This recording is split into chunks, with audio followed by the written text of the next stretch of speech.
The college football experience week 6 reaction show on the Sports Gambling Podcast Network is brought to you by Game Time. Snag the tickets without the stress. Use the promo code CFBX on your first purchase to save $20. Download the Game Time app. Once again, use that promo code CFBX for $20 off, folks. We're also brought to you by Underdog Fantasy. Yes, Underdog has just added Pick'em Scorchers, where you can win 100 times the amount of money you enter. That's right, folks. Turn $5 into $500 in just one game. Plus, every Sunday they're giving away 100K. All right, yeah. Use that promo code SGPN Underdog Fantasy for 100% deposit bonus up to $500. And finally, we're brought to you by Hall of Fame Bets, the sports betting research platform for parlays, player props, and game lines. Download the Hall of Fame Bets app or visit hofbets.com. Use that promo code SGPN to get 50% off your first month and start making smarter bets today, people.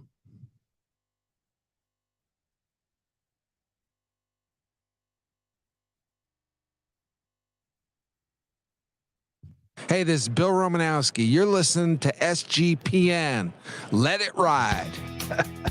TJ, spin that.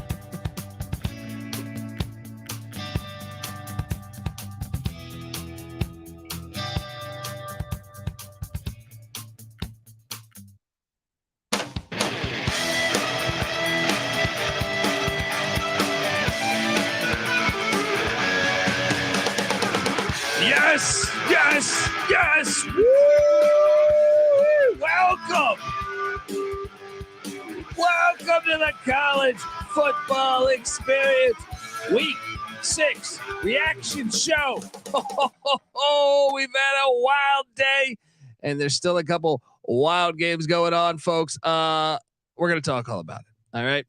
Yeah. Currently Arizona leading USC at halftime. 17-14. Also currently Oregon State up 11 at Cal late in the third. We're going to get to the rest. We're going to talk it all. We're going to talk it all, folks, because I'm all over the place today. I'm all over the place. And I'm going to get to that point. But you're probably wondering who the hell you're listening to. My name is Colby Swig at Database Dad, a.k.a. Pick Dundee. That's not a pick. This is a pick.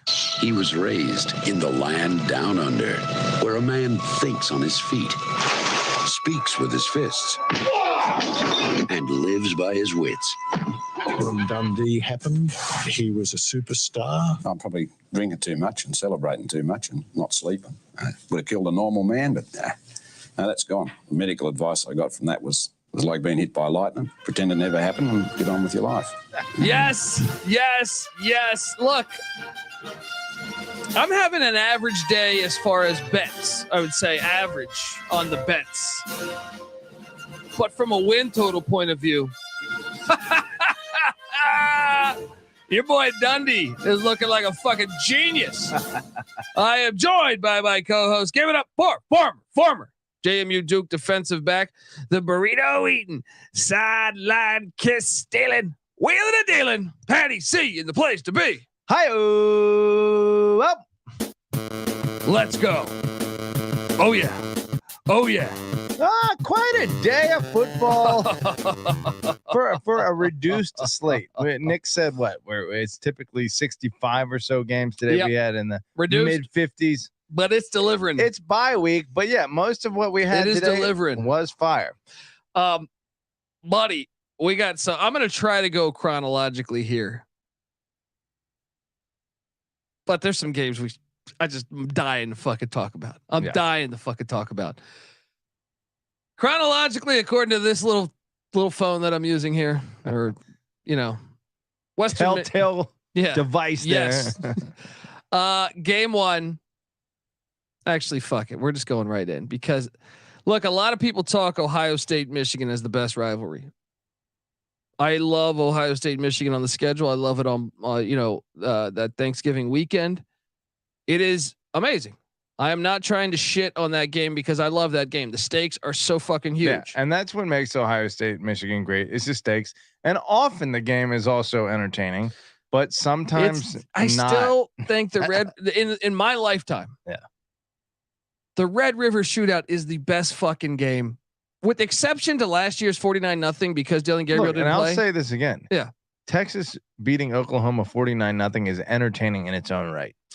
Because, that was the largest blowout ever. But I'm saying, like, it delivers for how many on times some level every year. There's never a straight dud. When Texas was blowing out Oklahoma, even though I was rooting for Oklahoma last year, when Texas got up, you're like, lay it on. Just go, keep going. Look, that's what I mean. It's like Ohio State, Michigan. I've seen some fucking blowouts, right? I've seen a lot of blowouts, and that's even entertaining because you think of the sport's misery. But the fucking Red River Shootout, I can count like 20 games in my head where I'm like, that's one of the best games I've ever seen in my life. What's crazy is by the time you get to the Red River Shootout, by the end of the first quarter, you're like, this is the best game of the year. Yes. Every year. Yes. And then it delivers for three more quarters. I'm talking like, you can go back to, there's an old Chicago Bears running back, James Allen. I remember watching it in like 94 or 95 where it fucking delivered. You know what I mean? Like I'm talking, I have that many memories. Now, it's almost unbelievable. It's almost unbelievable how fucking great that game is every year.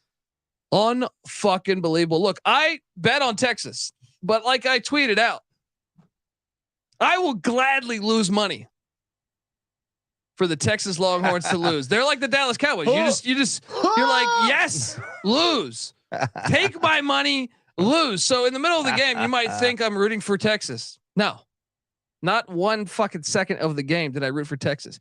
I wanted Oklahoma to win, and shout out to you. Me and Nick locked up. Well, let me this tell was you a what. lock battle. You won against me and Nick. And look, you guys, you're locking Texas. I was with you guys. I thought Texas was going to win this game, but you just thought Oklahoma would cover the spread. But I just said, fuck you guys for the sake of it. I went. But you even said, I think that Texas wins a close one. Oklahoma covers. That's what I thought was going to happen. I thought that, that gimmick would get shut down. At times it did, but you know what made it keep working? What's that? We've already identified this. We talked about it. Dillon Gabriel's legs. Yes. I mean, there's two things here. Dillon Gabriel's legs, even though he did get one of those bullshit and fuck. Look, and I like Chris Fowler, Colorado Buffalo, but once again, they ignored the elephant in the room of the late slide. He got a 15-yard penalty, but you're right. Yeah, Besides when you slide that, a millisecond before. Yeah. Look, Dillon Gabriel played great, but I can't stand watching him play football. Yeah. But that was the difference in the game. Is Quinn Ewers had 3 turnovers, and Quinn Ewers, in my opinion, now some of those interceptions were not his fault. Yeah, but he looked rattled. And when you put pressure on Quinn Ewers, I know people have said like he's a top 10 quarterback. I don't believe that. I truly don't. Is he better than last year? Yes. Is he a top 10 quarterback? I don't believe so. Well, certainly physically, he doesn't look ready for the NFL. It's not that he's like scrawny, but you see an NFL body, one. He's getting there. He got a lot. He got in shape this offseason. They've talked about it. Cut the mullet, trimmed up, but he's still got to bulk up. You know. By the way, Cal just scored to cut the lead and they got the 2-point conversion. Is it Oregon State up by 3? Minute 50 left in the third. He's young. What is he? 19, 20? Well, no, he was at Ohio State 1 year, right? Oh no, he came when he was 17, so he's probably 20. Right? He's probably 20, Either way, that game was absolutely amazing. Bananas. Every fucking year for the most part. It just lead changes. Yeah, and back crazy and defensive plays, whether it's the Roy Williams thing, whether it's over the years, I can think of so many big time plays. That's what's so great about this game. Punts. It's not only just like the offense is going back and forth. It's like the defense, the special teams making insane plays. Everyone becomes a playmaker. It's like we always talk about. Shout out to Dick Butkus. Rest in peace. Rest in peace. Rest in paradise. Rest in power.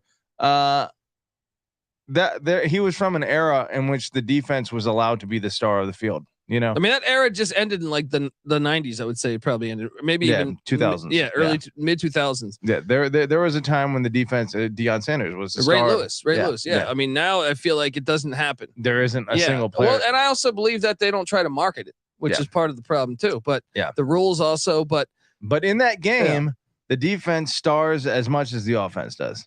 Yeah. It's fucking awesome. So wait, now let's just talk about this for a second. So in my opinion, as someone that doesn't want to see Oklahoma or Texas win the SEC or the Big 12, the SEC, I needed Oklahoma to win because Texas's schedule is softer than the remaining Oklahoma schedule. That kind of makes sense and it kind of doesn't. What do you mean? because what do you want? Do you want neither team in the Big 12? I would love neither team. Well, that would be great. But no, realistically, but when you have 14 teams, that's certainly possible. It's possible, but should Oklahoma have taken a loss there and we give Texas the free pass, which they would have to the Big 12 championship had they won this game, then Oklahoma faces a much more daunting slate. And so the likelihood that they would be out of the Big 12 championship and another team would be in would be far higher. But since Texas lost, but Kansas hosts Oklahoma in Lawrence. Yeah, but still, Oklahoma needs to lose probably once or maybe once. Maybe they could. No, it also could be twice. I mean, they have to play at BYU too. Yeah, they have to play in Bedlam. I'll they say have the this. final Bedlam. If you want neither in the Big 12 championship, then yes, the right thing happened. That's what I'm saying. Today. The right thing happened. That would be great. I don't think it's likely. Texas, Texas has a cakewalk the rest of the way. But the tiebreaker could fuck them because by having 14 teams, you're going to have certain teams that don't play each other. Yeah. Now I don't know what their tiebreakers are. They might be the ranked team, and then they'll give it to Texas because Texas is ranked in the top 10 even when they're fucking 5 and 7. I feel like. I think they do it by subjective it's terrible. Rankings. They're absolutely fucking terrible. But Texas is always going to get the nod on. But remaining schedule for Texas at Houston, probably a win. Hosting BYU, that's a huge one. But I mean, that's the thing fact is that they get BYU and K-State at home, right? Yeah. That's the very next week is K-State, right? Yeah. Yep. I think Texas can probably beat them. They probably go 3-0 in that stretch. At TCU and at Iowa State. That's where TCU look like shit. That's where though. Yeah. That could happen. Could be an Ames. By the way, a shout out to the uniforms. Oh my god, look like butt naked bottom uniforms. What the fuck? Iowa State. Don't do skin color pants. Just word of but advice. let's look at Oklahoma's schedule, man. And by the way, Oregon State is now inside the Cal 10-yard line, up 3 as they start the fourth quarter. Oklahoma, a much tougher slate. Yeah, that's what I'm saying. Forward. Oklahoma has what? Read it off. Bye week before hosting UCF.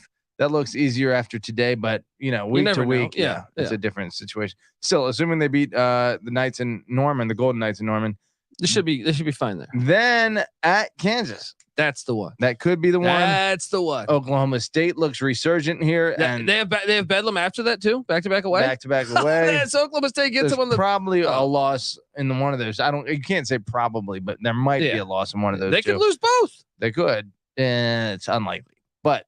At least one. I'm sorry, dude. I know Oklahoma looked good today. I think if they play like they did against Cincinnati or SMU, they're going to lose both. It's 3 weeks until Daniels comes back. Jalen Daniels comes back for that he has the opportunity to come back for Kansas.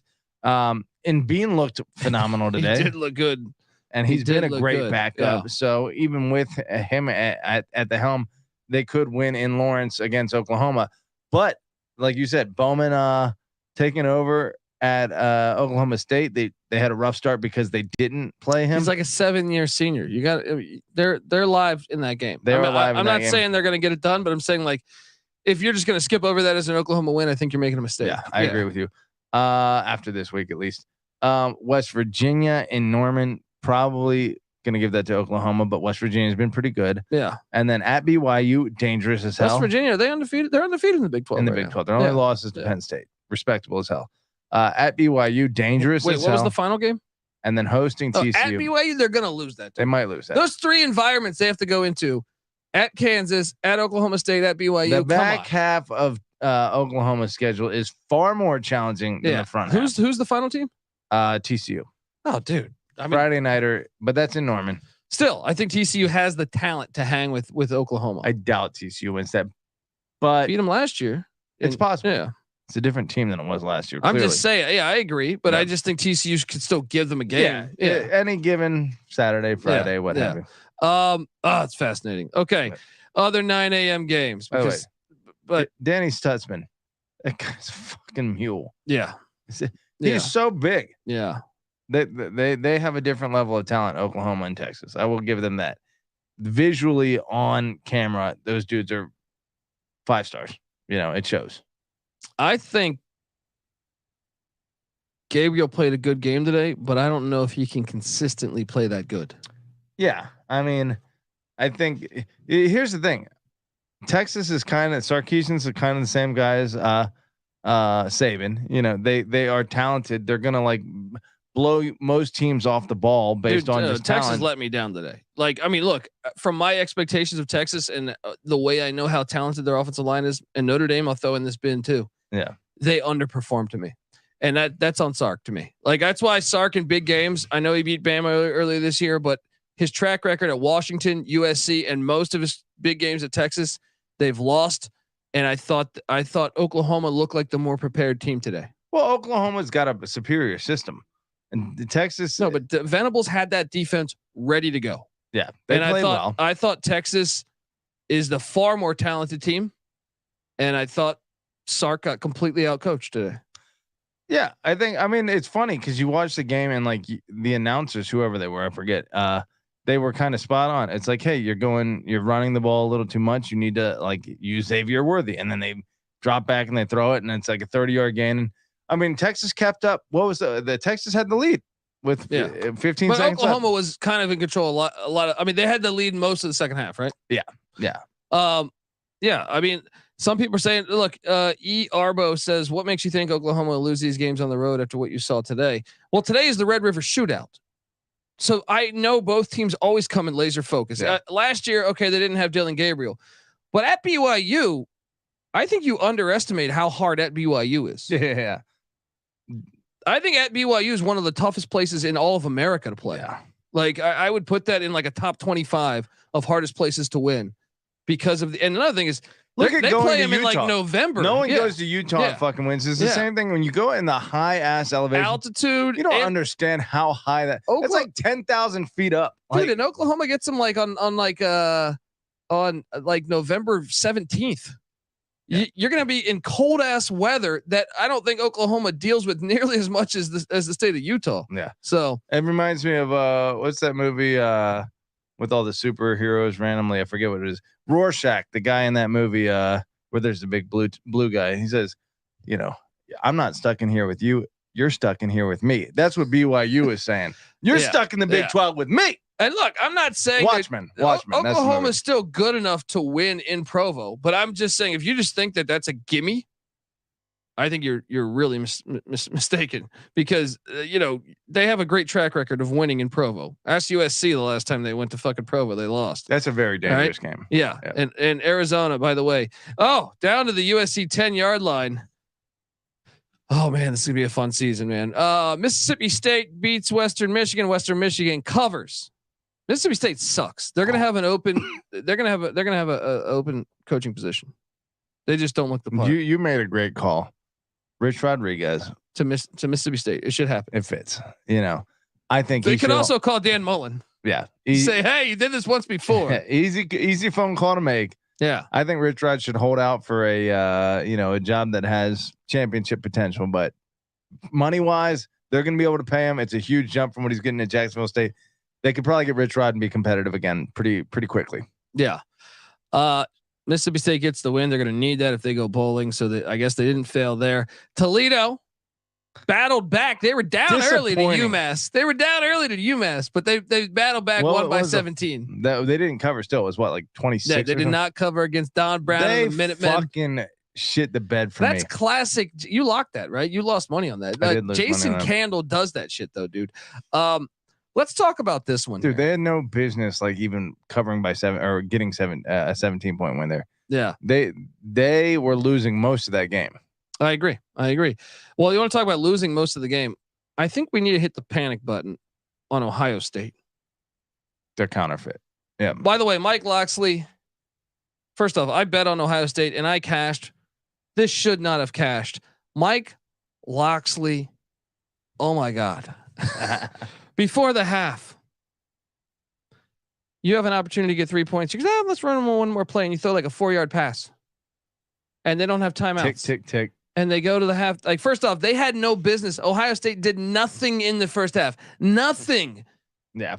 Tolia threw a couple terrible interceptions in this game. And man, I felt like if you're an Ohio State fan, I don't know, man. I haven't seen Ohio State be that bad in like over a decade. I see this happen frequently where a team has shut another team down. I mean, immediately what comes down to mind is Cincinnati versus BYU a couple weeks ago, where BYU had been held to 38 yards for the first 29 minutes of the game, the vast majority of the first half, and BYU goes 90 yards in 3 plays. That's what Ohio State did against Maryland here with Harrison Jr. Is very disappointing to watch. It's like you guys are playing so well, and then Ohio State snaps their fingers. Is that a coaching thing? Is that a talent thing? Is that what is that? I mean, I don't know. Momentum at home too. Yeah, is one of the things. But I really felt like Loxley let these guys off the hook. Now Loxley and Taulia with a critical pick 6 when you're up 10-0 in like the mid-second quarter, you throw a pick 6, and then Ohio State to go in 10-10. Was such a fucking loss. Yeah. You should, like, in my opinion, it should have been like 17-0 at the half. How energized would you be if you had the lead in Columbus at halftime? Especially when you fucking how did they fuck that up? Shit away that opportunity. You gave Ohio State the momentum. And what's crazy is you look at like the stat line. You're like, Kyle McCord threw for 320 and 2 touchdowns. So if you didn't watch the game, I think you're like thinking like, yeah, Ohio State handled them. Yeah. It's the exact same thing as Texas, Wyoming. Yes. It's like where I watch that game and I go, I mean, I know the Big Ten sucks with the exception of like 3 schools. I don't think Ohio State's very good. And that's maybe the narrative this year in general. Maybe no one's very good. Like, I think Ohio State's still a talented football team. But like I said, like if you were to put this up against other Ohio State teams, this has got to be the worst in like 15 years, right? Or like that 6-6 season. I don't want to. I have come way on the wrong side of a lot of like big bets I've made before, But I would be very, very surprised if Ohio State makes the playoff. Even when, at this point, I expect them to lose 2 Big Ten games. I expect Penn State to beat them. I expect Michigan to throttle them. I think Ohio State has a long way to go, but when you have that much talent, they play at Wisconsin, I think in a week or 2, that's a dangerous game. Maybe 3. I don't remember. Wisconsin beats Rutgers. Oh man, a classic. Hey, this was like, hold on. Let's talk about why college football is hilarious, because right before the half in many games today, we talked about the Maryland situation. Right before the half, they fuck it up. I think Oklahoma, Texas, or there was hold on, say that again. Who are we talking about? The clock management right before the half. Yeah. It was the 9 a.m. games, noon Eastern, that I was watching, and I was seeing just how ridiculous some of the shit was. Maryland, Ohio State. Maryland just leaves points on the field by a dumbass play call, a dumbass decision to throw the ball, unbelievably stupid. Then you also had the William and Mary, Virginia, right before the half, which we'll get to in a second. That was less about play calling, more about just being a bitch. Yeah. But then Rutgers, Wisconsin. Wisconsin's up 10-0. Rutgers is at like the 3-yard line. And I believe it was what's their quarterback? Wimsatt? It's Wimsatt. Oh man. The guy's open, but he throws it so late. Like if he throws it like 4 seconds earlier, it is a touchdown. Shiano's reaction. But he reads it late, throws it, and the guy takes it like 99 yards for a touchdown. And Wisconsin's up 17-0 at halftime when it should be 10-7. Gigantic fuck ups. Yeah. They were all over. And what is it? Wisconsin ends up winning by what? 11 or so? No, that was the game. That play, a 14-point now swing. Wisconsin might still win the game. I don't know. But I can tell you this, if it's a 3-point game in the second half, it's a brand new game. Instead it's 17-0. Unfucking believable. Wisconsin moves to 4-1, I think it is now, and Rutgers is now 4-2. Let's give Shiano credit there, though. They are getting better. They're getting closer, but they're still not there yet. Max in the chat says he's never seen a year where there are truly no good teams. This is that year. 2007. But yeah. Georgia and Michigan both look pretty fucking good today. True, but I still think they've played the least talented teams of anybody in the nation. Yeah, I agree. I mean, look at we were thinking about this a minute ago in the office. The offenses Michigan's played this year. They played my East Carolina Pirates. Look, East Carolina, they scored 13 points against Marshall at home in Greenville, right? Their offense is horrible, right? They have a terrible offense no matter who they play. UNLV, I guess, probably the best offense Michigan's faced. Bowling Green. And then when you look at the Power 5 offenses, Michigan's played. Nebraska, Rutgers, Nebraska, and Minnesota. I honestly think I would love to know where all three of them chart in total offense, because I know Rutgers just played Wagner and scored like 50, and I'm sure that's going to distort the stats.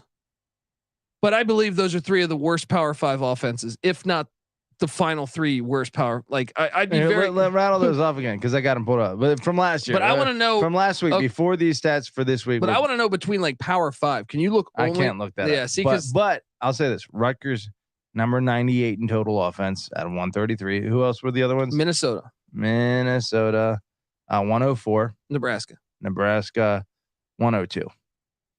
Those, 98, and I bet 102, you a lot 104. of those ones are like group of fives behind them. I would be very curious which Power 5s. I can eyeball that right now.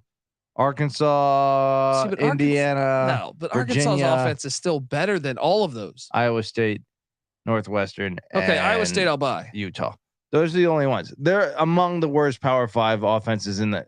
And you just got three of them in a row. Yeah. What do we learn about that? I don't know. You know what I mean? Yeah, like Michigan's defense looks fucking phenomenal. What's East Carolina's? East Carolina. It's got to be in the 100s. 125. What's Bowling Green's? Bowling Green's has got to be better. 106. What is UNLV? UNLV's is actually pretty good because they've played shitty competition. It's like 70, I bet. 68. There we go. They haven't played an offense in the top half. They played what a stupid world we live in. 80% of the offenses they played are in the bottom third of the country. Michigan's defense, we don't know a damn thing about yet. Fucking believable. Look, folks, I want to tell you that the College Football Experience Reaction Show is brought to you by Game Time. Buying tickets to your favorite event shouldn't be stressful. All right, Game Time is the fast and easy way to buy tickets for all sports, music, comedy, and theater that is near you. And with killer deals on last-minute tickets and their best price guarantee, you can stop stressing over tickets and start getting hyped for the fun you'll be having at that very event. So snag the tickets without the stress with Game Time. Download the Game Time app, create an account, use that promo code CFBX for $20 off your first purchase. Once again, terms apply. Create that account, CFBX, for $20 off. Download the Game Time app today. Last minute tickets, lowest price guaranteed. We're also brought to you by Hall of Fame Bets. Win bigger by betting smarter this NFL season with Hall of Fame Bets, the sports betting analytics platform for parlays, player props, and game lines. Research every NFL, NBA, MLB, and soccer bet with historical stats and data, and stop betting in the dark and join over 30,000 users researching with Hall of Fame Bets to craft more intelligent, data-driven parlays. Download the Hall of Fame Bets app or visit hofbets.com and use the promo code SGPN to get 50% off your first month today. Start research and start winning with Hall of Fame Bets. All right, we are back on the College Football Experience. We talked Rutgers, Wisconsin, William and Mary, Virginia. Look, William and Mary was up double digits, and Virginia scores 24 unanswered, including we had a Davis Brin lawn chair moment where William and Mary's quarterback decided to be the ultimate pussy and not score the touchdown and slide. On third. You're an FCS team playing a Power 5. Yeah. And you fucking slide. You know what's crazy is UVA played with more urgency. There was a fourth down in which Tony Muskett put himself on the line, actually got injured, came up, grasping his injured non-throwing shoulder, thought he was going to have to sit out, toughed it out, and won. They won because there was never a more clear disparity between one team that wanted it and one team that didn't. And yeah. No. Wilson, William & Mary's quarterback, later in the game, it was clear that he realized he was a pussy because then he half-assed a slide later and got himself hurt. Commit to the slide or commit to the dive. Yep. I didn't touch, and I should have mentioned this, Petty C. We didn't talk about Friday's games, folks. And if you listen to the college football weekend bombs, we normally hit on double-digit dogs, right? Well, we thought this week the cupboard was empty, so we were asking ourselves, what are the three? I think even 4 double-digit. I gave away 4, right? That I thought were the only double-digit dogs that could hit. My number one play was Arkansas, who had the lead in the fourth quarter with 8 minutes left. It didn't hit. My number 2 play was Kansas State. I'm sorry, it was Oklahoma State against Kansas State. Boom. That hit. My number 3 play was Georgia Tech against Miami. Boom. And my number 4 play was ULM, who got fucking destroyed. But we're going to talk about that because that's why you should listen to that. Money lines, especially one is a 21 point fucking dog. Yeah. But I want to mention, Oklahoma State, we didn't talk about the Friday games, and I feel like we should talk about the Friday games. Oklahoma State beat Kansas State 29-21.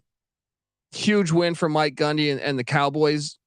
Now they have life. Even that game was not as close as the scoreboard suggests. They really put it on Kansas State. I was so surprised. Yeah. Kansas State isn't the team they were last year, clearly. Yeah. And then Nebraska beat Illinois 20-11. I'm sorry, 20-7. Did you say Illinois? I can't talk, dude. I've been here fucking 20 hours. 20-7. Today was great, man. We're watching college football all day. Doug Stanhope dropped by. We were hanging out watching games with Doug Stanhope. It was fantastic. Dude, I mean, let's talk about the best teams in the country. Who are they? I feel like after today, number 1 Georgia beating the number 20 team in the country by 38 points. That was a statement win, but do I believe Kentucky is really a top 25 team? No, it's just they beat Florida and the world still thinks Florida's good. I say go back to Kentucky against Eastern Kentucky, go back to Kentucky against Vanderbilt. Now they won, but do I think Kentucky's a very good team? No, I don't. Yeah. But Georgia, that is better than anything Michigan has on their resume. Because I do believe Kentucky is better than anything on Michigan's resume. Well, the fact they beat a 5-0 team by the same margin that Michigan just beat a 1-4.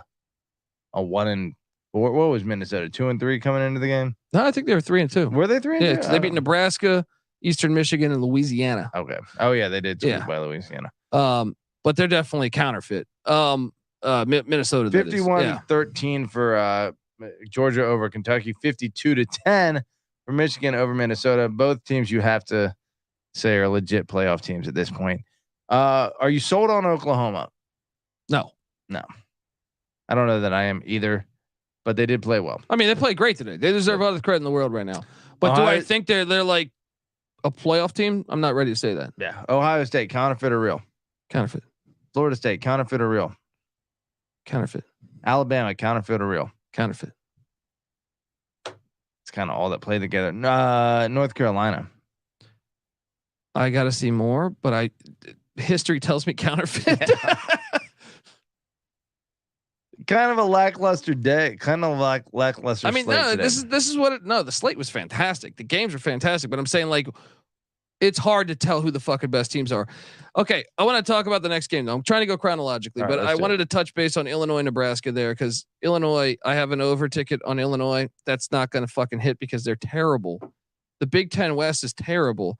Well, I don't know if it's something like, I mean, the offense is a very faceted, complex thing, but immediately you point to Chase Brown being gone and Reggie Love having how many rushes for how many yards? 6 rushes, 7 yards in like the fourth quarter, something shit like that. I don't know. I tweeted it out. Yeah. If you're Brett Bielema and you can't pound the rock, you're in trouble. Yeah. By the way, Oregon State up 17 now with 12 minutes left. USC just got a targeting call that was cockamamie, but they're at the 10-yard line. And they just took the lead 21-20. Okay, back to LSU, Missouri. This beat, oh my God. Tough beat. This is why I hate Missouri. It's because first off, I have a future on the over for Missouri. I have to check the number. I think it was 6.5. Might've been 7.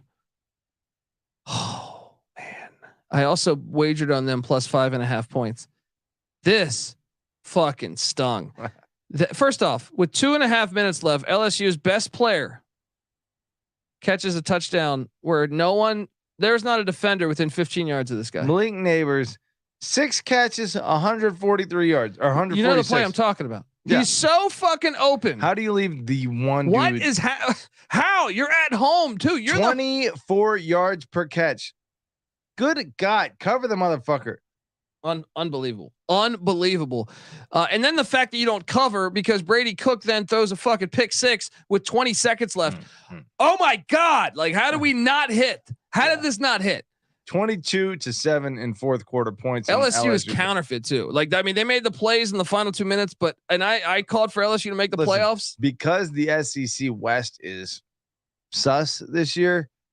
They could still play in the SEC championship game if they only have one more road game the entire year, and that's at Bama, which they could easily win. But still, they could lose. They Sure. play Auburn next week. I mean, I would take LSU, but who knows? They look at their outings against the SEC this year, with the exception of the Mississippi State game. Arkansas in Baton Rouge, they won by 3. At Ole Miss, they lose by 6. At Missouri, they win by 10, but it was really a one possession game. We're talking Arkansas here? No, LSU. LSU, yeah. My point is that every time they play these schools, I guess they don't play that much. The whole SEC West at this point seems more or less comparable. They actually get Auburn, Army. I mean, Georgia State might give them a game. I don't know. I don't think LSU is that good though. I think LSU is going to the SEC championship game. Obviously Alabama in Tuscaloosa is a major challenge.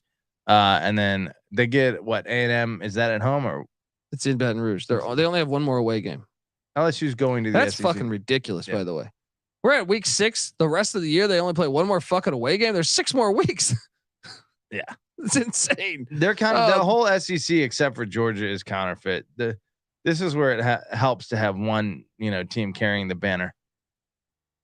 All right. Watch Georgia win the fucking national championship. Unbelievable. The SEC. Does Missouri have any? I mean, Missouri's got to go to Georgia. There's no way. Missouri gets Kentucky next week. Petty C. Who's winning that game? It's in Lexington. Missouri. Yeah. Missouri's better. Yeah. I think they're a little bit better. Luther Burden, pretty damn good game too. 11 catches, 149 yards.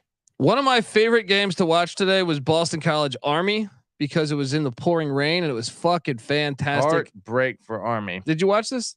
Boston College scores on like a 4th and goal at the 1 yard line. Yeah. BC wins 27-24. BC, Jeff Hafley trying to save his job, 3-3 now. Listen to the remaining schedule for BC. At Georgia Tech, home to UConn, at Syracuse, home to Virginia Tech, at Pitt, home to Miami. They might go 9-3. Unfucking believable. Boom. Boston College, Orange Bowl. Buffalo, once again, the lines that smell. You got to pay attention to these. I thought Buffalo, Central Michigan made no sense. The line. Buffalo wins 37-13. I think we went Central Michigan on the pod. I looked at it. I said, we did go out on the pod, but we said this line stinks to high heaven. I you know what? I went away from my mojo, my go-to. I went away from the stink. I recognized the stink. I said, I got to get away from it. I benedicted it. Okay. I did hit this one. NC State -6. This game was kind of fucking bananas too. NC State 48, Marshall 41. I got several tweets saying MJ Morris sucks. Was it 48-41 or 41-43? Final score is 48-41. 41. Damn, a lot of scoring in the last few minutes there. NC State barely covers this thing. That was one of my bigger bets of the day. Yeah. UTSA 49, Temple 34. By the way, that's Marshall's first loss of the season. That's why it meant something. How about Northwestern 23, Howard 20? Figure out Northwestern. The Big Ten West. Can we make a case that the Big Ten West is much, much, much worse than the Sun Belt Mountain West AAC? Maybe the Conference USA. You could also no. Like the Sun Belt and Mountain West would fuck up the Big Ten West. We already saw Fresno State win at Purdue, right? Yeah. I'm fairly certain Wyoming would beat Iowa tomorrow if they played, or Wisconsin. I'm fairly certain Air Force might beat those teams too. Yeah. Wisconsin's looking better, but top to bottom, if you took, I guess it's kind of unfair to take the top of the Big Ten or Mountain West versus. Well, not really, because it's a group of 5. They don't give them any respect. Yeah, if you took the top 6 teams in the Mountain or 7 teams in the Mountain West and played the whole Big Ten West, they would West, beat them. Yeah, they would beat them probably 5-2. And I think Sun Belt too. Yeah. Northwestern, has beaten UTEP, squeaked by Minnesota, and then squeaks by Howard. How did Penn State allow Northwestern to hang around for a half of football? Oink Oink says Wyoming couldn't score on Iowa. I would argue that Iowa couldn't score on Wyoming. Right. All right. And if you play that in Laramie, there's zero chance Iowa wins that. Dude, Iowa City, you got to favor Iowa probably, but you made a great point. Wyoming closely resembles North Dakota State. Yeah, Craig Bowles got them to where North Dakota State was 10 years ago. The same formula, They're strong super defense. impressive. They have a great special team, strong defense. They're really good along the line of scrimmage. Yeah. They got a mobile quarterback. They got some huge dudes on that line of scrimmage. And then a mobile quarterback, like you said, who's good enough to that guy's kind of gangster with the do-rag. Yeah. A white guy with the Andrew do-rag. Peasley. Hello. Wyoming's at Air Force next week. Worlds are colliding, Jerry. Is Andrew Peasley the only white guy with a do-rag in the whole state of Wyoming? Oh, I thought you were gonna say the whole country. Probably. Probably that too, but certainly within I was Wyoming. gonna say Cooper Dijon should have a do-rag. Let's be honest. But I did call for the Wyoming Cowboys on the money line. Easy play. Nice. They never trailed. Never fucking trailed. I don't think. Right? Not that easy of a play. I'll fucking give you credit for it. That's a good play. It's a great call. No one wins in Laramie, man. It's true, but fucking Fresno looked really good. They're a great team. But yeah, dude, I love the fact that Wyoming is legit. I'm disappointed that Texas pulled away and made that look like an easy win. What happened if Peasley was available? That would have been a lot closer, man. Yeah. Look, they go to Air Force and Saturday. This coming week. This Saturday. That's probably for the New Year's 6th birth. I would have loved it to be against Colorado. Unfortunately, the Peach Bowl has made it clear that they want Colorado, even though 6-6 is the likely final resume for Colorado. Either way, they're still going. Still, who project your New Year's 6 for me? Do it in 10 seconds for me. Wait, so we're doing every conference winner right now? Well, give me your 4 playoff teams. 10 seconds. Georgia, Michigan, Washington, maybe. Sure.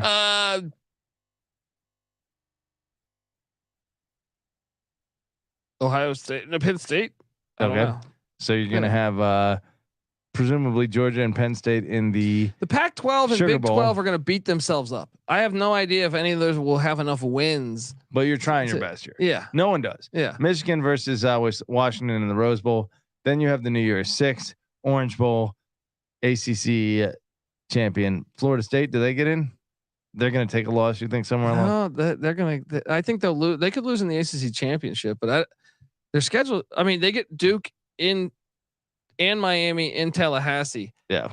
I don't think Pitt's going to beat them anymore. I thought Pitt was going to beat them. Gotta before. consider Florida State as a potential playoff team. Yeah. Obviously at this point. Yeah, but do I think they're that like? Even watching the Florida State game today, I think they're good, but no, they're counterfeit. I thought they should have lost to Clemson. Projecting the New Year's 6 right now is too much of a project. Yeah. All right. All right. Yeah, we're all over the place. This is fun. This is a college football experience. UCLA 25, Washington 17. UCLA scores 13 in the fourth. They were down 17-12 going into the fourth. UCLA scores 13 in the fourth to get the dub. Great defensive performance, and they held Cam Ward to 197 yards and a critical interception. Lexington Steele, our boy Carson Steele had 140 yards on the ground. Boom. Thor mania. That was it for Washington State. You had to get that one. Now you have to either upset Oregon or Washington to make the Pac-12 championship, in my opinion. And you got to take care of business against the other schools. Where do they get Oregon and Washington? At Oregon and at Washington, but it's the final Apple Cup. They're done. I'm not going to rule out the Washington game. I think at Oregon, yeah. The reason why the Washington game could work is I believe Washington gets they're like either at Utah or at USC the week before. So it's like a little bit of a distraction. Then you add in the pressure of the final Apple Cup. It could. Yeah, it could. Well, how about College Game Day going to Seattle next week for Washington, Oregon? Fuck College Game Day. All right. What? I think that's fucking amazing. But yeah, but fuck them. I don't like them. In general. I don't like them anymore. I'm out. I'm out. Colby and I are, at least I don't know if you want to join me for this, but let's be honest. Pat McAfee does his like little routine, a lot of loud noises, right? They switch it over. They go to the guest, whatever, he does his thing. Great article by the Washington Post about College Game Day. How they used to be about all the colleges, and now they're only picking and choosing. Pat McAfee of all people is supposed to be the man of the people. Is Mr. Mainstream, Mr. Blue Chip, right? Anyway, they go to Lee Corso, right? They all ignore him, and then Kirk Herbstreit immediately every single time just ignores what the fuck Herbstreit has to say and talks to the rest of the guys. Does he ignore him or is he just not understand him? Well, it might be both. That's half either the way. battle. Lee Corso, if you want to come on the college experience, we love Lee Corso, but he basically I sounds hear like your this. opinion. Well, I don't get. That's what his opinion probably sounds like. But I love you, Lee Corso, though. I really do love Lee Corso, man. Oh man, back in the day, that was my favorite guy. Eastern Michigan 24, Ball State 10. Sorry about your Ball State Cardinal. Florida State 39, Virginia Tech 17. And we just kind of touched on Florida State. Florida State. I mean, look, I'm talking shit about them, but I mean, like, could they be the best team in the nation? They could. No. Yeah. Well, here's the thing. For a game, they can be, and every game is a singular game. You know. Yeah. What they did against LSU, super impressive. Super impressive. They have the talent to be that team. Yeah. You know, but will they do it every week? No. North Carolina 40, Syracuse 7. Woo! We're sleeping on Carolina, but history tells us otherwise. Now, you know who is counterfeit, and you know who got super fucking fortunate today? Who's that? Was the Clemson Tigers. Wake Forest goes for a 4th and 1 in the 4th quarter at the 1 yard line.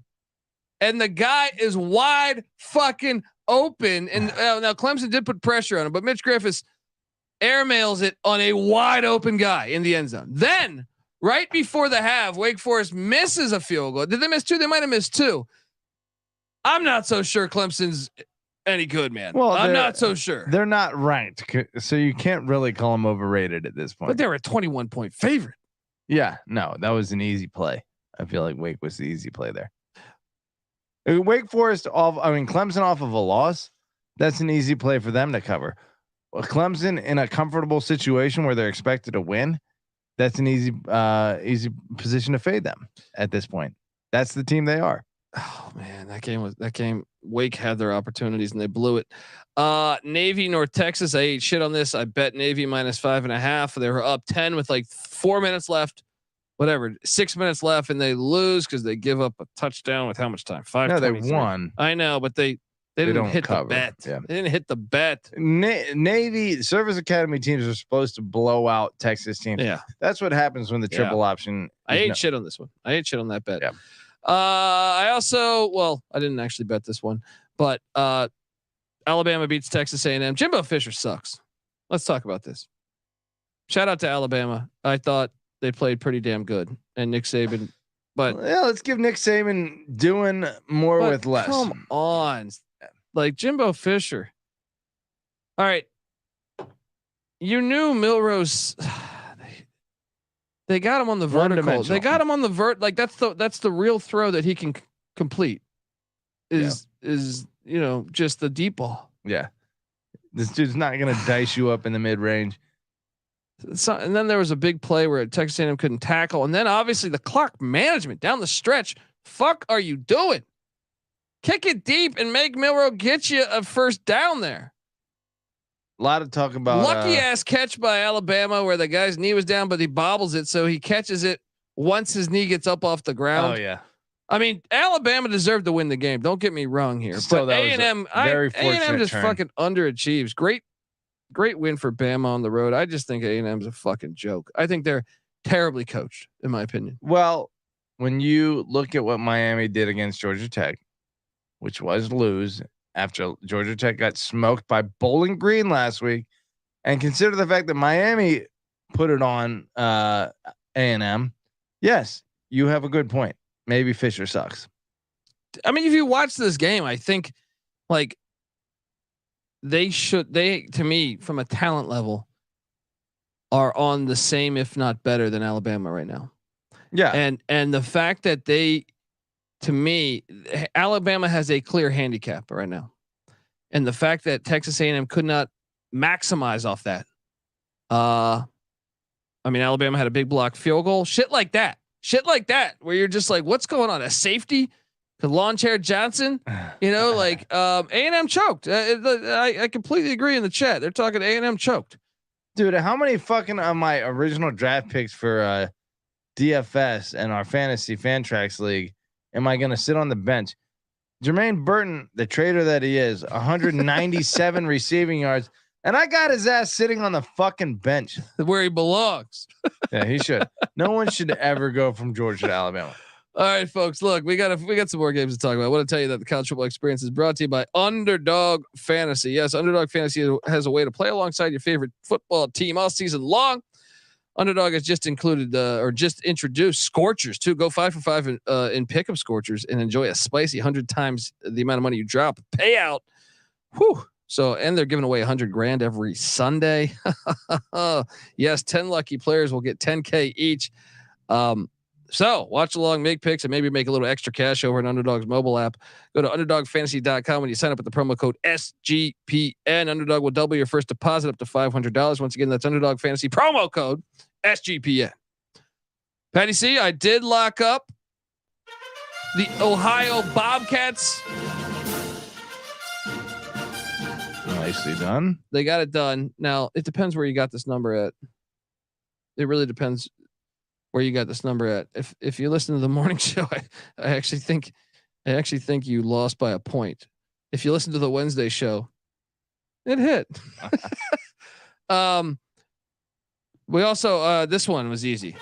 Locked up Iowa -2 against Purdue. Iowa gets it done. What was the final on that one? 20-14. Iowa's just the best, man. All right. They threw for Deacon Hill, their starting quarterback, 6 for 21, a cool 110 yards. 6 for 21. Let's fucking in go. A winning effort. I love Iowa football. You know what? I am all for Brian Ferentz taking 6 sacks for that Iowa defense. But continue. I'm sorry. If you're Nebraska, right, you should, or if you're Iowa, you should look at Nebraska. Granted, they just beat Illinois this weekend, but yes, you should look at Iowa and you say, if it ain't broke, don't fix it. I right? agree. Brian Ferentz should be the next coach at Iowa.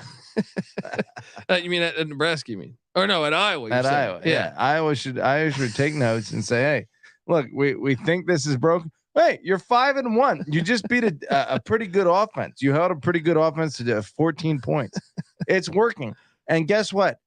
Brian Ferentz's offensive coaching philosophy helps limit those points of the opposing offense. Yep. So stop being fucking idiots that need your team to score 80 points a game in order to be satisfied.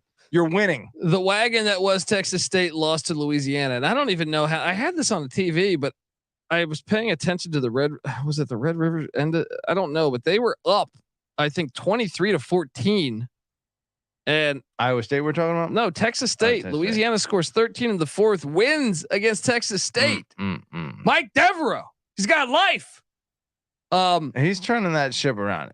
Yeah. It is Mike Devereaux. Devereaux, but we like to say Mike Devereaux, what have you. The former Baltimore Oriole. There you go. Yeah. Is he the DeSorma, whatever his name is?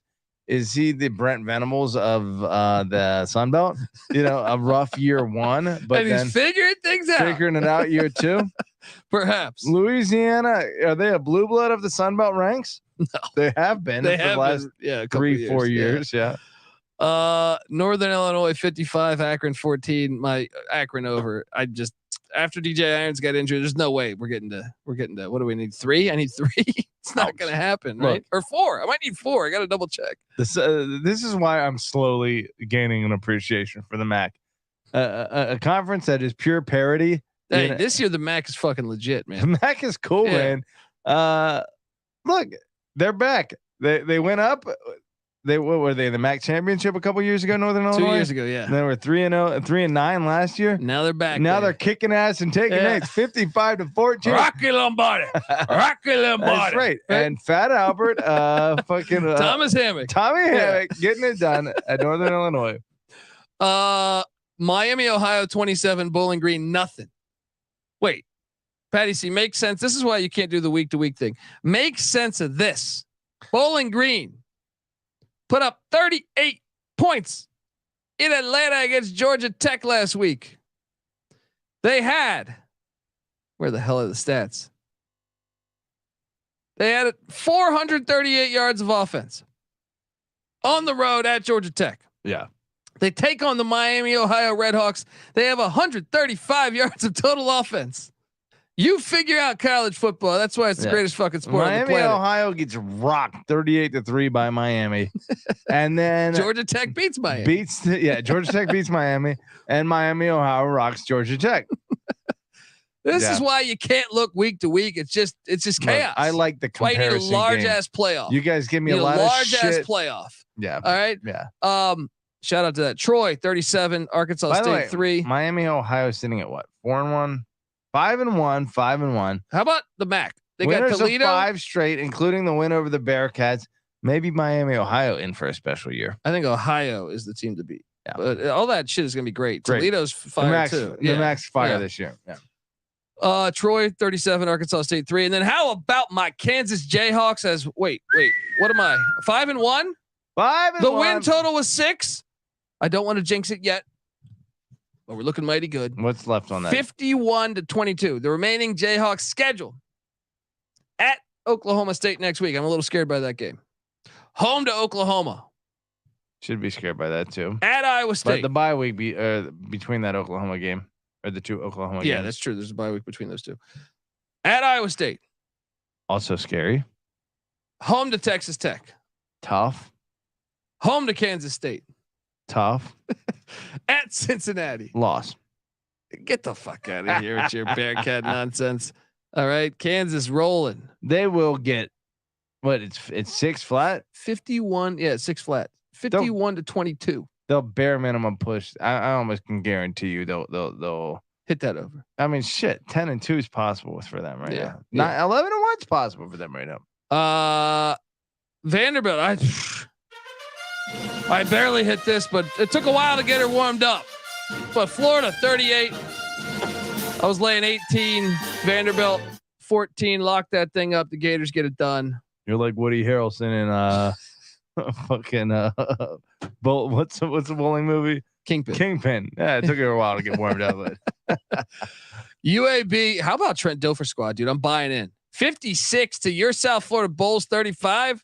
Get the fuck out of here. A little disappointing. You can't run with the Bulls. Hey, Trent Dilfer, yell at your coaches all you want because it means you're winning the following week. Okay, you ready for some more chaos? Yeah. UConn 38, Rice 31. What? Rice look good. Yeah. Now that Texas win over Rice, deflates some. Northeast football is back. They are back. John F. Revenge of Kennedy is upon us, even though he's not from Connecticut. Whatever. Yeah. How about Florida Atlantic in the fucking downpour? A complete downpour against Tulsa, wins 20-17. Chloe makes a great point. It is impossible to not be a fan of Florida Atlantic at this point. Oh, with the palm tree helmet. With the palm tree helmet, Florida Atlantic, you are especially in a fucking torrential downpour. Dude, they're perfect. The palm tree helmet at Florida Atlantic makes them one of the most likable teams in college football. They're as swaggy as Texas, as Michigan. Yes, they just own it. You got their university's like 2 miles from the beach. Yeah, it's perfect. They just fucking ascended into absolute. This elite could be status. Long Beach State. I've been saying it forever. If Long Beach State brought back Florida the program, Atlantic did it, and they were in the Final Four in basketball this year. Ascendant program. Let's go. Colorado 27, Arizona State 24. Colorado was up 7, and Arizona State scored late to tie it up, and then Shedeur went down the field in like one play, and they kicked the game-winning field goal. Arizona State covers by the hook. See, that's where I think, like, I do think there's an element to like snap your fingers and make it happen, and they did that against Colorado State.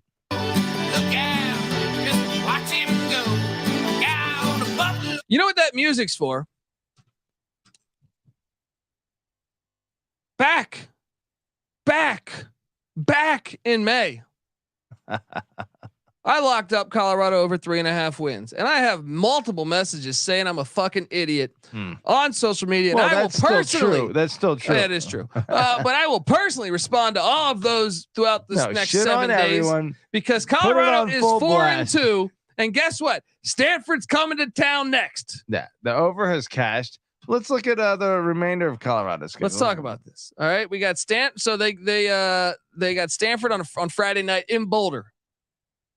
That's a win.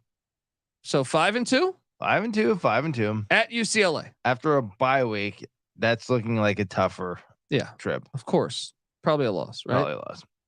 So that moves to Oregon State at home on homecoming and Arizona at home. There's one win in those 3 and that's games. a bowl. That's a bowl.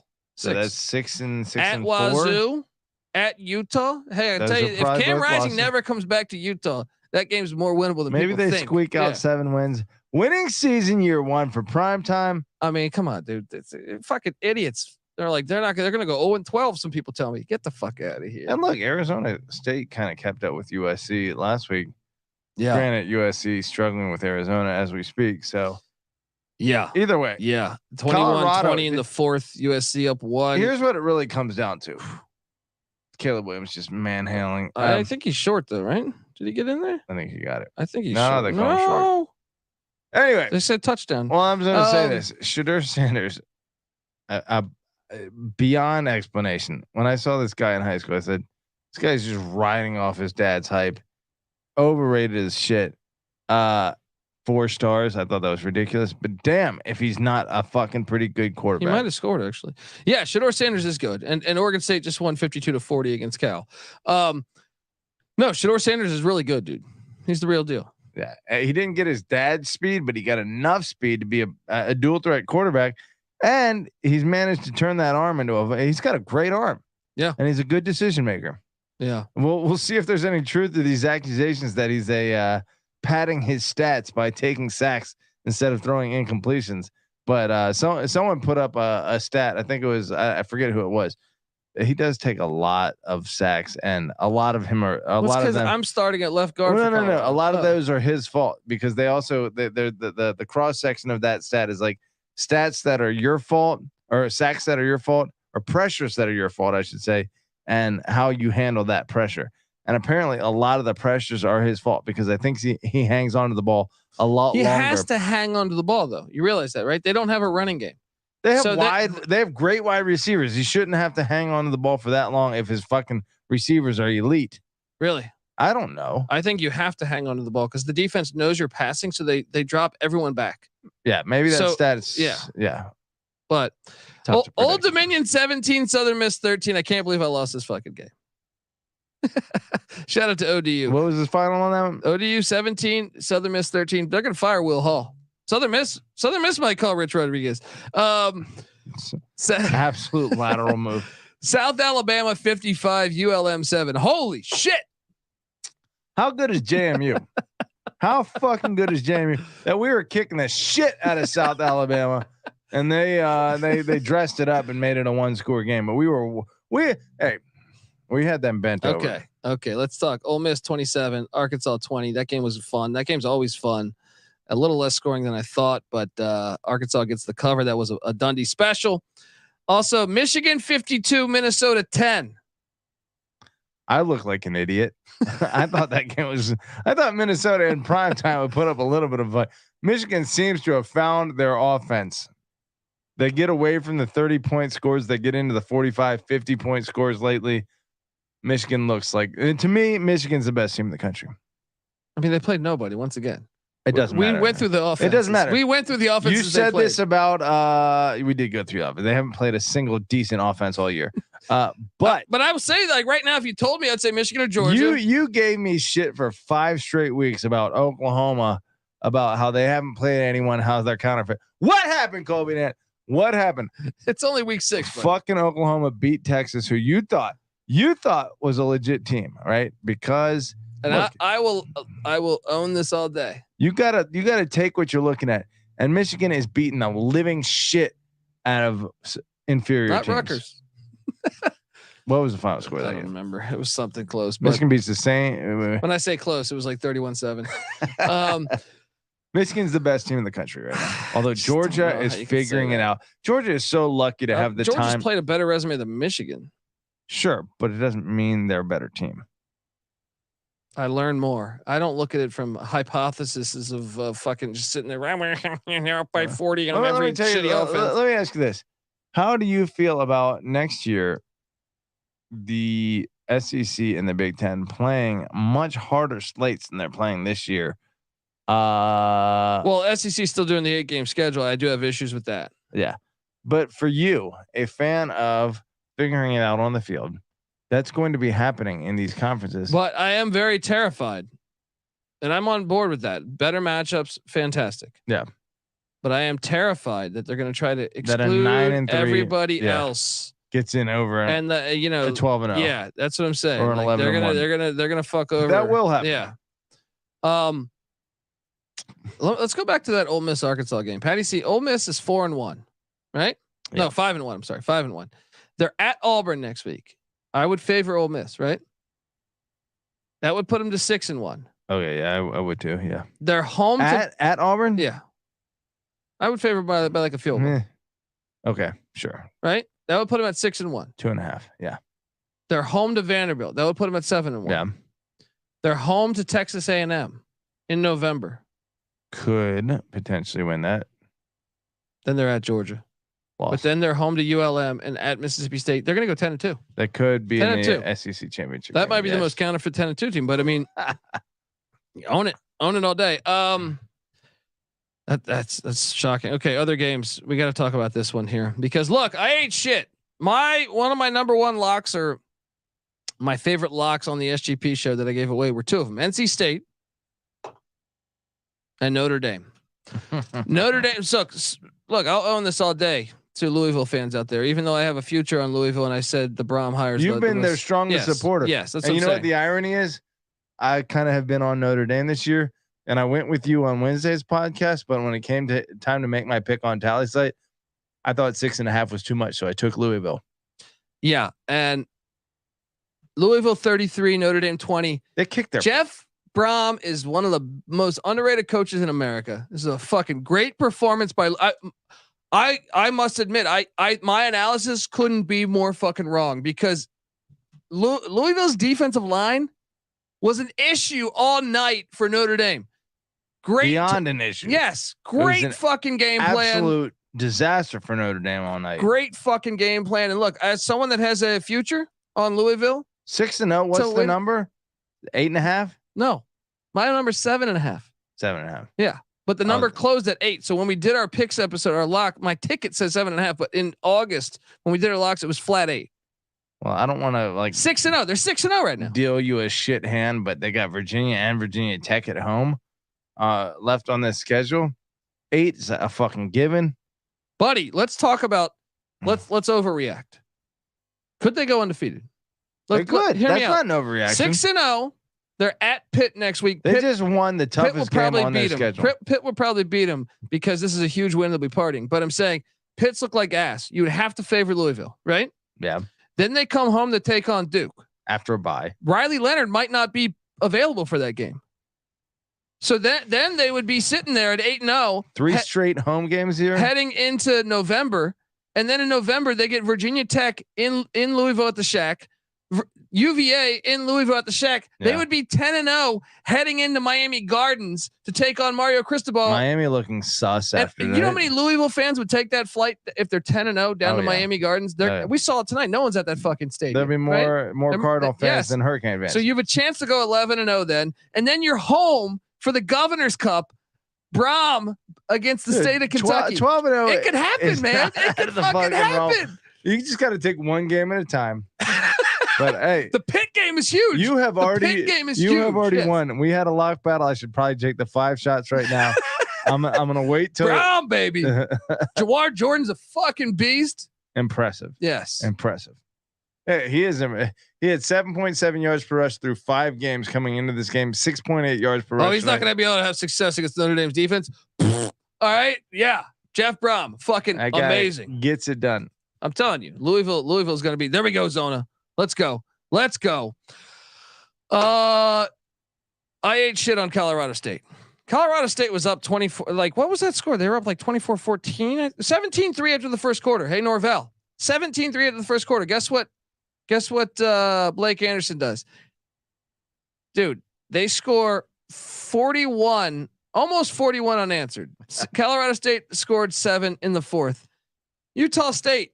This happened the week before against UConn. They just keep coming back from big deficits. Colorado State, major disappointment. I thought you were the better team. Cooper Lagasse 387 passing yards. Don't fuck with Cooper Lagasse. I interviewed that guy over the summer. Did you? Yeah, he's a nice guy. Nice guy. Handsome fellow. Not as handsome as Michael Pratt, but who is? Wait, you trying to fuck him? No. Look, how about this? Look, I think a handsome quarterback makes a difference, although it didn't tonight. And let's make a point here. I think Sam Hartman needs to cut his hair and his beard at this point. Yeah. The number of times I've seen this man stroking his mane, after throwing an interception tonight.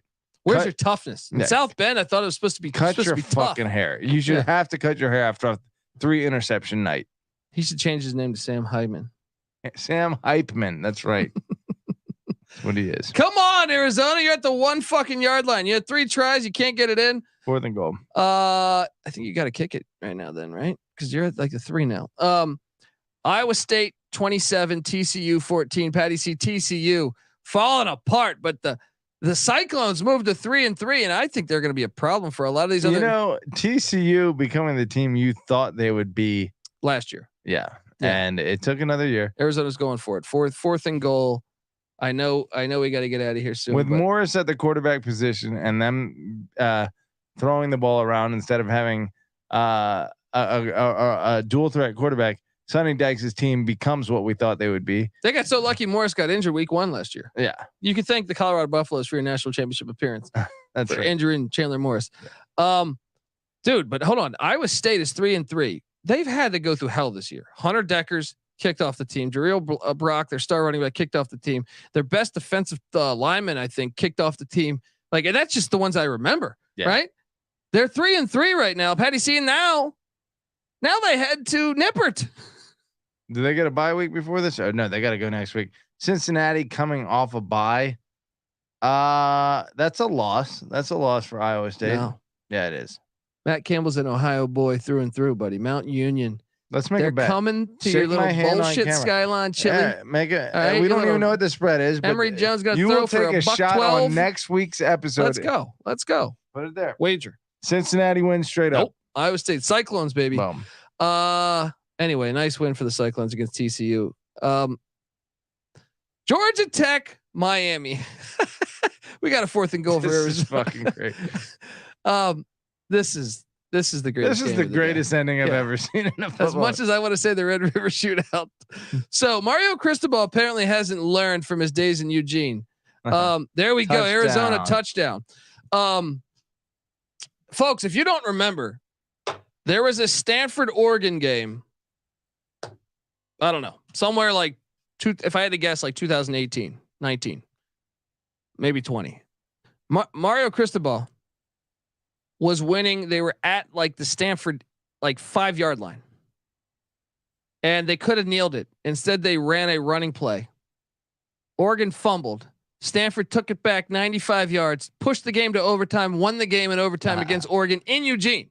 It was not a life lesson that apparently sunk in. Because tonight they have a chance to just down the ball with 29 seconds or whatever the fuck it was.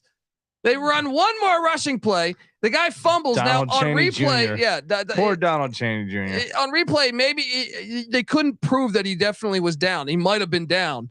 But I'm guessing the call. They got the 2. Call on the field was a fumble. Yeah. The call on the field was a fumble. You couldn't overturn it, even though high chance he might have been down. I don't know. Either way, Georgia Tech. Then the safety for Miami. So Georgia Tech takes over because of that. Bites on the double move. Oh, with 10 seconds left in the game. Unbelievable. After I was shit talking, what's my guy's name? Not Zach Calzada, the other transfer from A&M. Haynes King. I was shit talking him for 10 minutes in the fourth quarter. And then he just dials up 2 great passes in a row. And Georgia Tech beats the Miami Hurricanes. I warned you on Friday on the Weekend Bombs edition that Georgia Tech was live to win it all. Look, or not to win it all, to win this game, and they did it. With Florida State and Clemson potentially heading to the SEC, maybe the Atlanta Miami becomes the centerpiece of the ACC Southern section. It's a great rivalry. 2 swaggy ass cities, Atlanta, Miami, and this is the first chapter potentially in that rivalry. I like this. Should Oregon be able to claim a national championship for winning as many games as they did with Cristobal? Sure. No, yeah, I like your Atlanta, Miami. Yeah. It's look, if Georgia Tech can find a way to, they always fuck with Miami. Georgia Tech fucks with Miami, man. Yeah. Miami's got the swag. Those uniforms are sweet. Miami plays in Chapel Hill next week. They're going to be That's a 4-2. loss. They're going to get crushed. Yeah. Look at their, and then they're home to Clemson. Well, they could beat Clemson. Yeah. Don't win one of those two. North Carolina could shit the bed. The ACC is overrated. Let's be honest. The ACC is the ACC. No, it's a little deeper. I bet Virginia will beat one of those two. It's a little deeper this year. I think the ACC is actually up. But mark my words, between Miami, North Carolina, and there's got to be probably one other decent team that Virginia has left to play. Virginia will beat one of them. Perhaps. What if I told you though, Patty C, with 6 minutes left in the third quarter, San Jose State was up 27-14. Boise scores 21 unanswered on the Smurf turf. They don't lose on the Smurf turf Andy often. Avalos trying to keep that exhale job. As they get the win. Boise or San Jose State still got the cover for me. Huge win there. And then Fresno 19, Wyoming 24. I honestly think Wyoming is a legit, really good team. Are they the New Year? Who are the other New Year's? I mean, clearly JMU, if they were allowed to play in the bowl game, is the best group of five. The Flamin' Libs are undefeated. The Flamin' Libs are still undefeated. Yeah. You got Wyoming, but they have a loss. Fresno's got a loss. Air Force is undefeated. Memphis only has one loss. Air Force, Wyoming. Probably group Tulane of five only has one loss. Tulane's in that mix. Tulane's fucking awesome too. There's a lot of good teams. I think it's time. Ohio. I think it's time for me to say this because I don't know how long both of these Virginia schools are going to be undefeated, right? But Virginia schools, James Madison and Liberty. Oh, okay. I pointed this out to you. You know what's coming here. Yeah. Right. I was going to say, I was going to make the point. Hey, JMU fans, we're denied a bowl game, but maybe they let us in if Liberty, which it looks like they're probably going to go undefeated if they can get by Rich Rod next week. Mm-hmm. And JMU, now they have a much harder slate, but if they keep winning week to week, could end up undefeated. We're not allowed to play in a bowl game, but give me liberty or give me death is what I'm thinking as the mantra. I love it. Moving forward for the end of the year for bowl season, even though we're not allowed to play. But what I found out is that Patrick Henry, the originator of the quote, give me liberty or give me death, is considered the anti-Madison. So he's probably rooting for Liberty. When he said give me liberty or give me death, I love this rivalry. He wanted to bet when on they Liberty. play, we're gonna have to get old photos of them and make a graphic for social. That's right. So anyone who roots for Liberty is a Patrick Henry. We're fucking Madison. We're bringing Virginia fucking colonial politics into this shit. You can't say colonial. Yeah, you can't fucking say colonial. Has been abandoned. Right. It's controversial here. Folks, I want to tell you we're brought to you by the Game Time app. Look, buying tickets to your favorite event shouldn't be that stressful. Game Time is the fast and easy way to buy tickets for all sports, music, comedy, and theater that is near you. Look, I mean, you got to just snag the tickets without the stress with Game Time. Download the Game Time app, create an account, use that promo code CFBX for $20 off your first purchase. Once again, terms apply. Create that account, CFBX for $20 off. Download the Game Time app today. Last minute tickets, lowest price guaranteed. We're also brought to you by Hall of Fame Bets. Yes, win bigger by betting smarter this NFL season with Hall of Fame Bets, the sports betting analytics platform for parlays, player props, and game lines. Research every NFL, NBA, MLB, and soccer bet with historical stats and data. Stop betting in the dark and join over 30,000 users researching with Hall of Fame Bets to craft more intelligent, data-driven parlays. Download the Hall of Fame Bets app or visit hofbets.com and use that promo code SGPN. You get 50% off your first month today. Start researching, start winning with Hall of Fame Bets. All right, Patty C, but I wanted to talk to you now. Wyoming. They're going to probably, let's talk about the remaining schedule. All right. Are they not the coolest team in college? They are. They have the best uniforms. They are a top 5 uniform in college football. Yeah. And they have the top, their stadium, the war, the end zone, everything that they do coach, is awesome. Craig Bowl is cool as shit. So wait, they're at Air Force this next week. Huge fucking game. Massive. They then get a bye week. But as you mentioned, they've done a pretty good job. They've kind of had Air Force's number, I feel like, right? Craig Bowl has diagnosed he was a Nebraska guy, you said. Played safety under Tom Osborne. He grew up defending the triple option in practice every day. And now the triple option is nothing to him. So check us out. So they get at Air Force next week. Yeah. A bye week, and then they're at Boise on the Smurf Turf Halloween weekend. Tough games. 2 tough games. But after that, November is home cooking. They get the rivalry game at home in Laramie, Laradice against Colorado State, right? They call it Laradice. Laradice. Then they're at UNLV in that filthy roller rink in Vegas. Should be Sam Boyd. And then they're home to Hawaii and at Nevada. These next 2 games, if they win them, they're in a real good. They're real in a good great spot. fucking spot. Let's go. Wyoming in what, the Fiesta Bowl? It feels so right. Oh, let it happen. Let it happen, folks. Did Arizona just drop a pick? Gosh. Don't tell me they threw the flag. Don't throw the flag. Don't throw the flag. I want Wyoming to beat USC in the. Yeah. Okay. Let's talk about a couple more outcomes. Texas Tech 39, Baylor 14. Shout out sucks. Texas Tech. Oregon State 52, Cal 40. You said Aranda might get fired. I hear Aranda's going to be gone. I think maybe after this week that would be the case. You said what was the next score? Did they call roughing? How they get a first down? Fucking ridiculous. Oregon State 52, Cal 40. Oregon State's good. And right now, Arizona, USC, 7 minutes left, all tied up. Patty C, which team was the biggest winner today? Is it the Oklahoma Sooners? Is it the Georgia Tech Yellow Jackets? Is it the Alabama Crimson Tide? Is it the Kansas Jayhawks with a backup quarterback? Is it the Georgia Bulldogs? Is it the Louisville Cardinals? It might be a Louisville. Is it the Wyoming Cowboys? Who is it, Patty C? You know what's great about the Stanford Cardinal? Is they're talking about the color red. They went from the Indians to the color red, and they somehow masked it as a Christmas tree. Anyway, look, the biggest winner is the Michigan Wolverines. They whooped a fucking inferior opponent. That's the biggest winner. Well, to me, they're the biggest win of the day. To me, they're the best team in the country, and they proved it. So I give them the credit. They proved it by winning at Minnesota. You have had way too many cocktails because that is not the best win of the day. But hold on, who does Michigan get next? Indiana. Oh my God.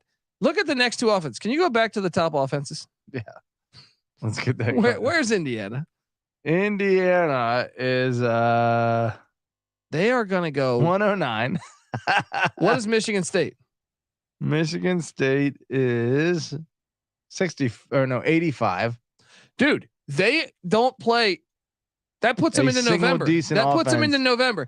The final month of the season, they have yet to play a top 70 offense. Oh, who else do they have left in November? Purdue. I think they might be top. They're going to be top. Purdue is 63. Nothing special. Then Penn State. That one's going to be 41. Not even fucking ball busters. Then Maryland. Maryland was 29 coming into this week. Ohio State. 33. It's just ridiculous. They don't play an elite offense the entire season. No, it's just ridiculous that you can get all the way to November 4th without playing a top 70 offense. That's fucking insane. Well, this is the last year because Michigan's scheduled next year, as we fucking alluded to a little bit, but I don't think we outright listed it. Although anyone paying attention would have already known this. Let me get this pulled up. Next year, Michigan will be playing, if I can fucking speed this up. Fresno, Texas, Michigan State, Minnesota, Oregon, USC, Ohio State, and Washington. They will lose at least 3 games next year. Harbaugh needs to win the national championship this year. Head to the fucking Chicago Bears and get the fuck out of college football before. No, I like him in college. What are you talking about? I love it, but he's not gonna dominate college football with a schedule like that. I don't know, dude. There are 6 New Year's 6 teams potentially. We got to get out of here, buddy. Yeah, let's get out. All right, look, there's 6 minutes left in this game. Arizona's getting the ball back. It's all tied up, folks. Subscribe to the College Football Experience. I'll be back Monday morning with the Bombs Down Under and CJ Sullivan.